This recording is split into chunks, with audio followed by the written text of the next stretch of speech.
Having now tested a grand total of 56 motherboards, all using the B650 chipset, it's safe to say I've tested a lot of B650 motherboards. And now I suppose you want me to tell you which ones you should buy. Well, fair enough then I suppose, but before I do, could I please get paid?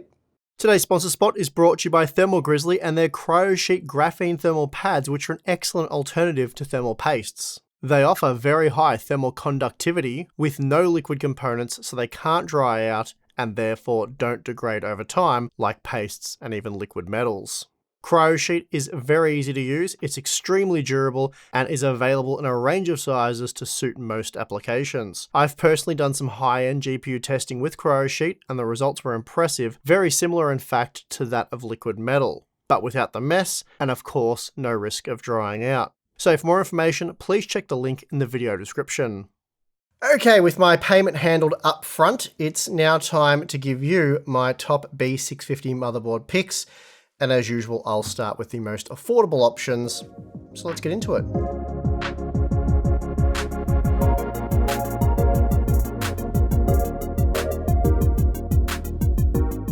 Since the introduction of the AM5 platform, motherboard pricing has been a big issue, even for models that don't support any PCIe 5.0.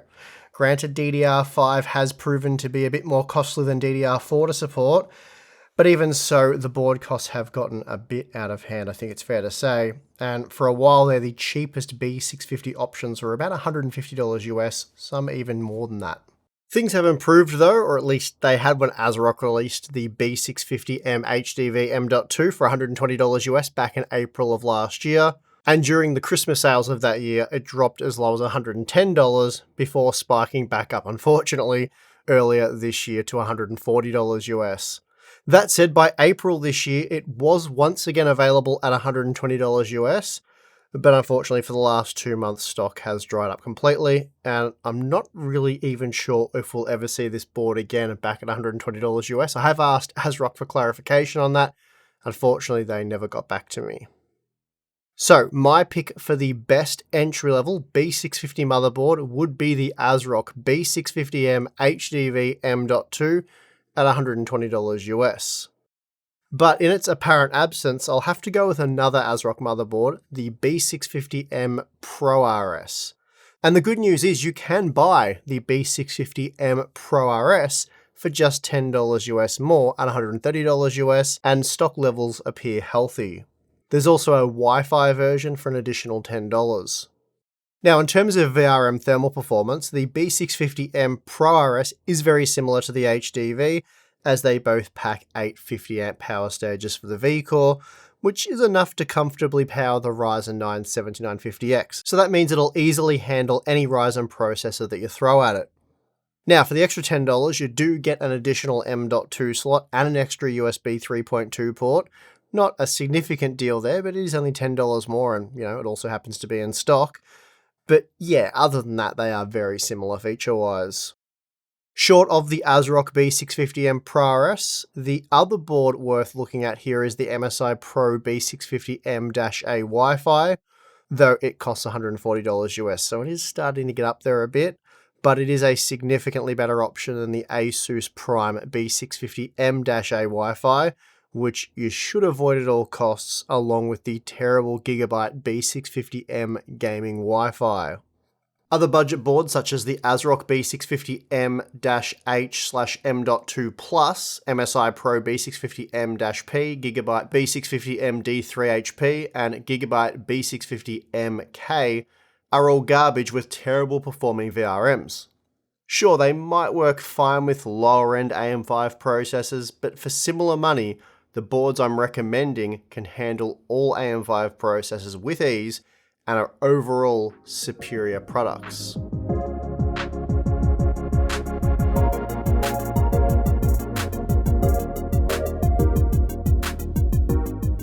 Now, if you're after an affordable B650 motherboard, but would prefer an ATX model over micro ATX, there are quite a few options for around $150 US now, so that's good news. And the newest additions include the Gigabyte B650 Eagle AX at $140 US, and the MSI Pro B650-S Wi-Fi at $145 US. Both are decent boards with passable VRMs. Again, they will work well with the Ryzen 5 and Ryzen 7 processors, but for the Ryzen 9 models, I'd recommend seeking alternative options. In short, the Eagle AX delivers better VRM performance with a PCIe 5.0 enabled M.2, but the Pro S Wi-Fi that offers around twice as many USB 3.2 ports and 2.5 gigabit LAN opposed to just gigabit.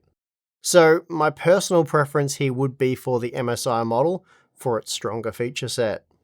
That said, ideally I would skip both of those models in favor of the ASRock B650 PG Lightning or the crazy looking ASRock B650 Live Mixer. Both are $150 US right now, so get whichever one of those you prefer the look of, or whichever is cheaper in your region. Both boards are vastly superior to the MSI and Gigabyte models, while costing just $5 to $10 more. You get an almost overkill 1460 amp V-Core, so that is to say the VRM is top notch and will handle anything you throw at it. There's also a PCIe 5.0 M.2 slot, loads of USB 3.2 ports, and 2.5 gigabit LAN, though they do miss out on Wi-Fi, so that'll be an additional cost if required.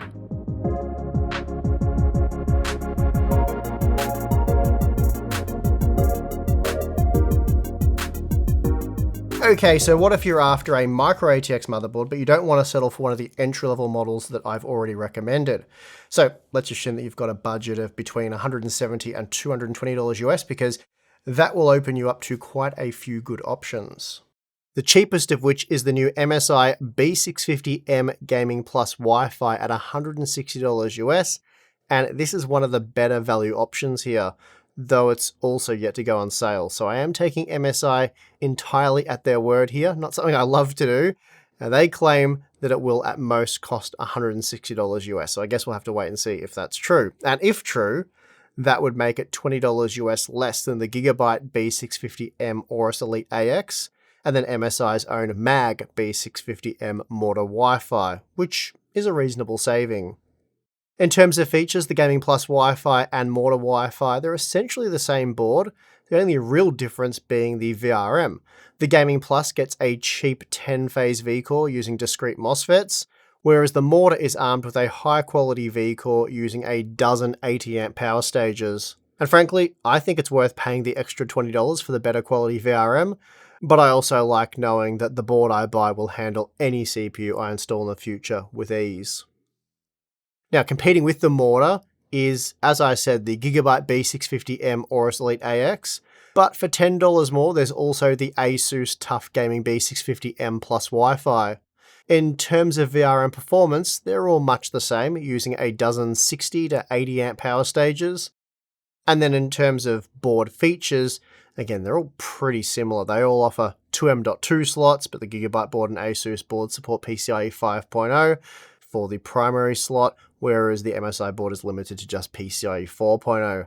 Truth be told, this is probably a non-issue for most of you, but it's also worth mentioning all the same.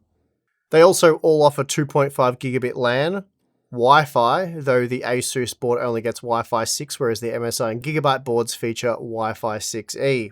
All boards include M.2 heat spreaders for both ports, and large heatsinks covering the entire VRM.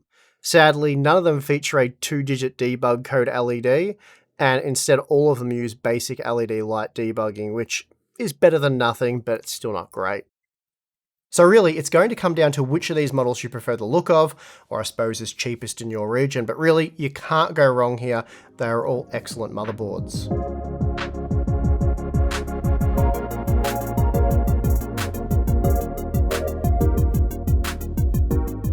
Now for the best mid-range ATX motherboard, priced between $170 and $200 US, so pretty tight price range there, but boy are there like a gazillion options to pick from. And the good news being that there are really no bad boards here. Some of them might be a little bit poorly priced compared to others, but again, that'll probably differ a bit depending on region. But yeah, the truth is you can't really go wrong here. But you're watching this video because you want to know what the best options available right now are, so let's get into it. Despite there being almost too many motherboards to mention, though I have personally tested all of them, the new ASRock B650 Steel Legend Wi-Fi at $180 US is hands down the best. That said, availability is sketchy right now, and while it has been listed and possible to purchase for $180 US, as of putting this video together, it was out of stock everywhere I checked, but that could have changed by the time you watch. Hopefully it has. But assuming that by the time you do watch this video, you can once again buy it for $180 US, then this would be my number one pick.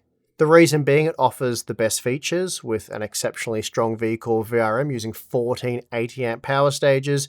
You also somehow get PCIe 5.0 support on the primary PCIe x16 slot along with the primary M.2 slot, and that's despite the fact that this isn't a B650E motherboard. There's also 11 USB 3.2 ports, 8 USB 2.0 ports, Wi-Fi 6E and 2.5 gigabit LAN. It really is the best of the best at this price point. It costs just $10 more than the MSI B650 Gaming Plus Wi-Fi, and it completely destroys that board. And for the same price, it embarrasses the Asus TUF Gaming B650E Wi-Fi. It's also better equipped for the same price when compared to the Gigabyte B650 Gaming X AX. That said, depending on pricing in your region, the Gigabyte X AX is a good substitute should the Steel Legend be unavailable. Now, stepping up to $190 US, you'll find the ASRock B650E PG Riptide Wi-Fi, ASRock B650 ProRS, and MSI Mag B650 Tomahawk Wi-Fi. The ProRS looks as though it could be in the process of being phased out, as it doesn't really make sense at this price. The B650E PG Riptide Wi-Fi, though, it's a great option, and it's one of the cheapest B650E motherboards available. That said, somehow the B650 Steel Legend Wi-Fi is still better equipped and slightly cheaper, so I'd just go with that. The MSI Mag B650 Tomahawk Wi-Fi also puts up a good fight, but it does lack PCIe 5.0 support entirely, so that may or may not concern you. But again, the Steel Legend is just better equipped and it is slightly cheaper, so you might as well just get that if available. There's also Gigabyte's B650 Aorus Elite AX V2, which again offers similar features to the Steel Legend, but right now costs $20 US more. And the list of $200 US B650 ATX motherboards, it just goes on and on. And unfortunately, it's the same story just over and over again. For example, the MSI Pro B650-P Wi-Fi, it also isn't as well equipped as the Steel Legend. It has one less M.2 slot, there's no PCIe 5.0 support at all, and there are fewer USB options overall. The Asus TUF Gaming B650-Plus Wi-Fi, it's just poorly priced. There's also the Asus ROG Strix B650-A Gaming Wi-Fi. That costs $20 more, doesn't have PCIe 5.0 for the primary PCIe x16 slot, fewer USB 3.2 ports, and fewer USB 2.0 ports. Then there's the Gigabyte B650 Aorus Elite AX, which is almost the same board as the Steel Legend for $20 more, and also the Gigabyte B650 Aorus Elite AX Ice. Again, a similar board for $20 more, has weaker VRMs, but the VRM performance is still ample.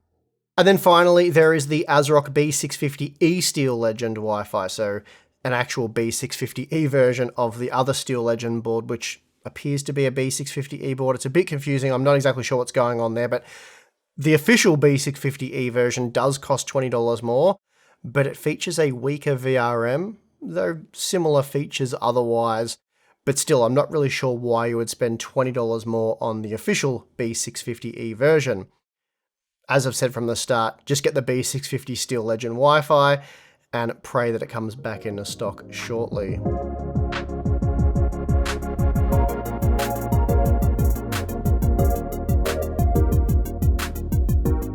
Okay, so you don't really have a firm budget here. You just want the best B650 board that you can get your hands on without going stupid, of course, and spending oodles of money on some godlike board that doesn't really deliver too much.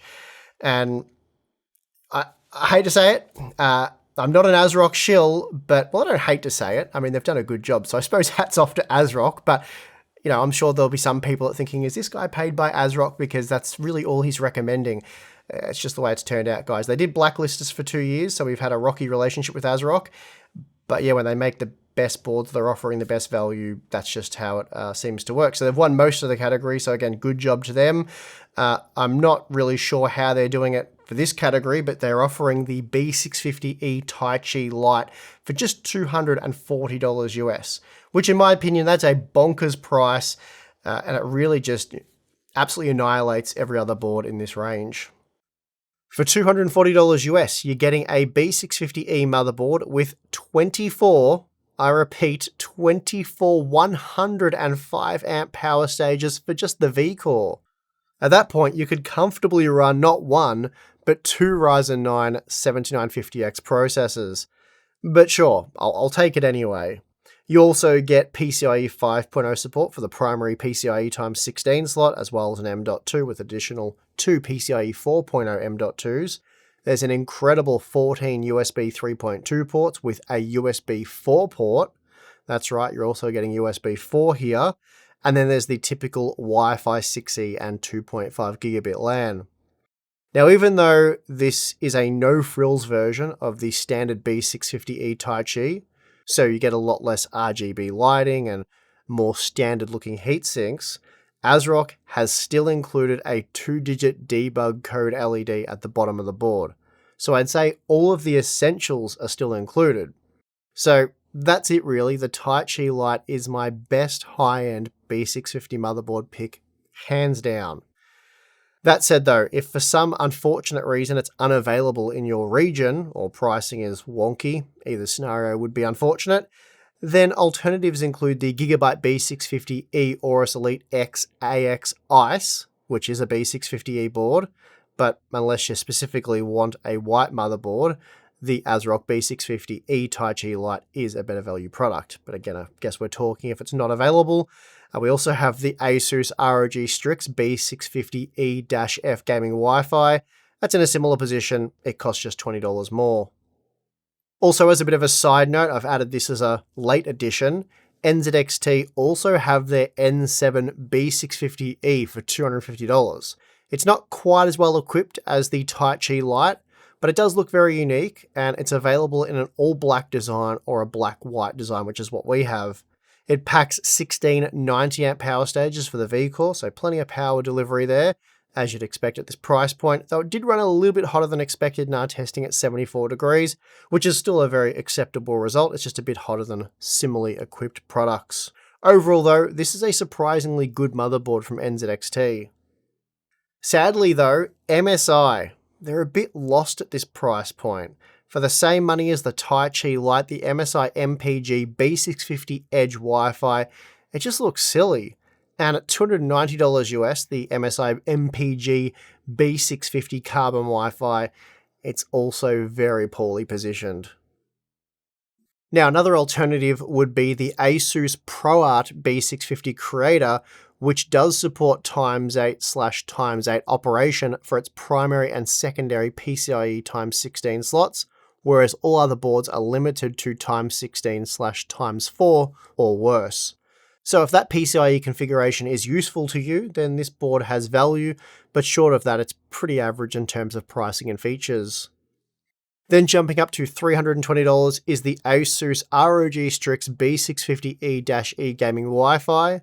You get PCIe 5.0 for the primary and secondary PCIe slots, though they only operate at x8/x4 when both are used. So not particularly useful unless you have PCIe 5.0 cards, which at this point in time you probably don't have. There are also two M.2 slots with PCIe 5.0 and another two using PCIe 4.0. There's no USB 4 though, so it's hard to say if this board's worth the $80 US premium over the ASRock B650E Tai Chi Lite. Then we have the original ASRock B650E Tai Chi at $370, and I can't really understand why you'd pay $140 US more for this fancy version. Is probably the best way to put it, over the light version. Pretty crazy stuff. And then finally, we do have another sort of crazy board, the Gigabyte B650E Aorus Master at $470 US. So yeah, that's really a crazy price for that board. It is a good board. It looks good. It has some good features. Does support 4 5.0 ports for the M.2, so that's pretty good, but really it is objectively worse than the ASRock B650E Taichi Lite. So, sorry, Gigabyte. So there you have it. As I said, not an ASRock shill, but yeah, buy an ASRock motherboard, it seems. Of course, a lot of this does come down to availability and pricing in your region. So hopefully the B650 Steel Legend Wi-Fi is available at the price quoted in the video in your region, or makes sense in your region. But if not, we've given some other boards, and you'll be able to go through those spec tables and break down and work out what it is you should and shouldn't buy. But yeah, good to see ASRock pushing hard to offer the best value at each price point. Really does remind me of the good old days with ASRock. I remember looking at a range of, I think it was Intel Z7, no, I was going to say 770, but Intel Z77 motherboards back in, must have been 2012. And ASRock delivered some of the best value back then. And that was really a pretty common theme for ASRock back in the day. They seemed to be able to undercut the competing brands quite well, offering excellent feature sets and pretty good quality boards. There, of course, have been some VRM hiccups over the years, but generally ASRock has been a pretty reliable brand for value, but yeah, been less so probably in recent years. So good to see them getting back to their roots and undercutting the competition, because yeah, we love to see that. Well, that is going to do it for this video. Probably rambled on for long enough about motherboards, but hopefully you know what to get now. All of these boards, of course, support the upcoming Zen 5 CPUs, so if you want to get one of those on a really great value board that'll take you, well, you'll see out AM5 on one of these motherboards if you pick wisely, and if you've watched this video, that's exactly what you'll be doing. So give it a thumbs up if you enjoyed it and it helped you. Subscribe for more content, because we have a lot more stuff coming up. Floatplane Patreon, a lot of the tables and things you see I post in our Discord, so it's very convenient, easy to find that stuff. But yeah, otherwise, I mean, just thanks heaps for watching. That helps a lot. Appreciate you. And hopefully I'll see you next time.